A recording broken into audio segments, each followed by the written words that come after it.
Hello अस्सलाम वालेकुम। I hope सब ठीक होंगे, खैरियत से होंगे। Welcome back to my another vlog.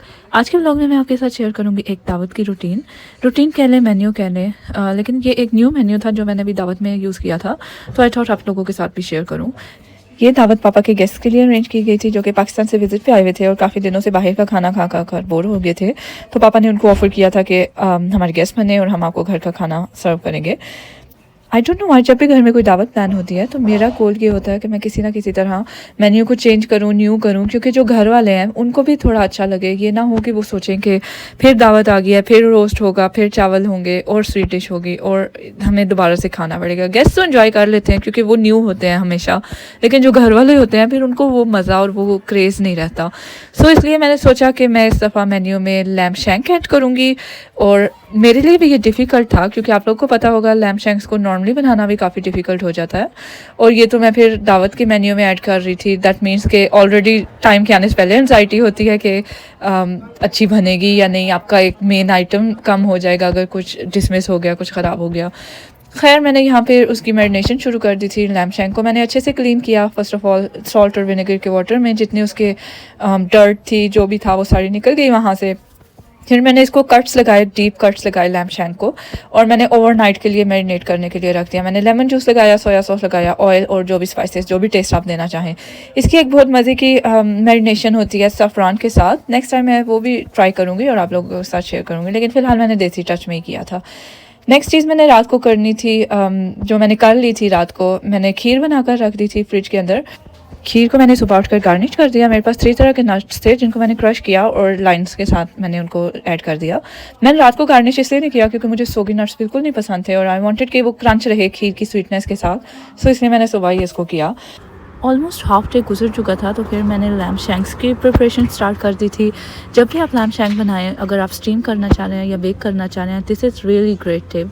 आप एक एल्युमिनियम फॉइल लें, उसके ऊपर बेकिंग पेपर रखें और इस तरह से उसको फोल्ड करके अच्छे से पैकेट्स बना लें। और फिर जब आप स्टीम करेंगे तो स्टीमर में इस तरह रखते हैं जैसे कि मैंने किए थे, या सेकेंड ऑप्शन है अगर आप इवन ओवन में कर रहे हैं तो फिर ऑल्सो आपको यही करना है। इसी तरह की आपने लेयरिंग करनी है एल्युमिनियम फॉइल की और दैन बेकिंग पेपर की, और उसके ऊपर आपने उसको टाइटली क्लोज कर लेना है। जो इसका प्रेशर होगा ना, ये अपने प्रेशर में कुक होती है।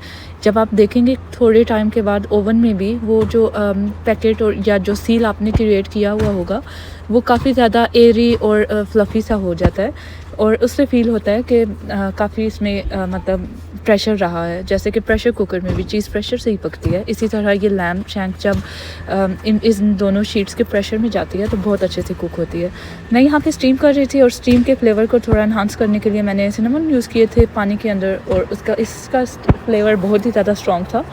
और जहाँ से भी कोई किचन के पास से गुजर रहा था उनको खुशबू आ रही थी कि कुछ मज़े की चीज़ बन रही है। लैम्ब शैंक्स को मैंने स्टीम में रख दिया था और उनको अभी काफ़ी टाइम चाहिए था उधर, तो इसलिए मैं अपने दूसरे आइटम की तरफ चली गई। मैंने मैरिनेट किया हुआ चिकन निकाला जो कि मैंने रात को मैरिनेट किया था। आप कोई भी सा भी फ्लेवर यूज़ कर सकते हैं चिकन मैरिनेशन के लिए।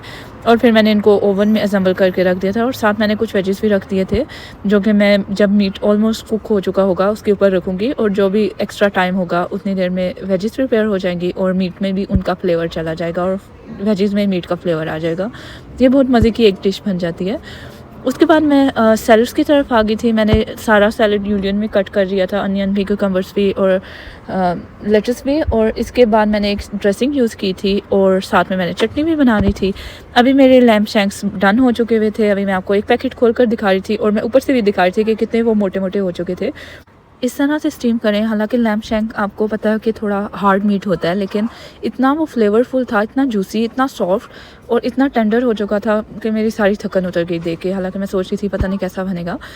मीनवाइल यहाँ पे चिकन भी रेडी हो चुका हुआ था और मैंने एक ट्रे में इनको असेंबल कर लिया था। और ये जो इस व्लॉग में मैं सारा टेबल तो रिकॉर्ड नहीं कर सकी क्योंकि दावत जेंट्स की थी तो मुझे मुनासिब नहीं लगा, लेकिन यहाँ पे मैंने जो जो आइटम्स थे वो मैंने रिकॉर्ड कर दिए। मैंने साथ बहुत ही लाइट से राइस बनाए थे और मटन कढ़ाई, and everything went so well.